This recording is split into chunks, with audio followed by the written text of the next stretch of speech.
প্রত্যেকে আমার রান্না বানিয়েছে জয়গুরু। তোমরা সবাই কেমন আছে? এই দেখো আমি ভাত বাড়ছি।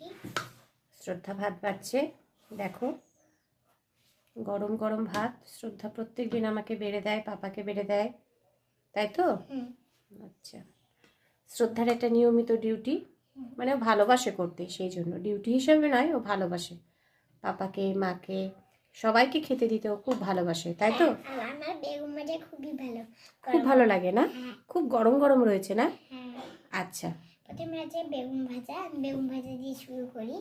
বেগুন ভাজা, এটা হচ্ছে পাঁচমিশালির তরকারি, এটা হচ্ছে আলুর দম, আর এটা হচ্ছে ফুলকপি, আলু আর গাজর দিয়ে ডালমা। ডালমা, আজকে ডালমা হয়েছে। হ্যাঁ, আর একটু ভাত। কেমন লাগলো অবশ্যই জানিও। জয়গুরু, টাটা। আর যাদের যাদের খাবার আনি অবশ্যই খেয়ে নিও। জয়গুরু, টাটা। আর আমাদের বাড়িতে সবাইকে নিমন্ত্রণ করে দাও। আমাদের বাড়িতে সবাইকে নিমন্ত্রণ রইল, তোমরা সবাই আমাদের বাড়িতে চলে এসো। জয়গুরু, টাটা।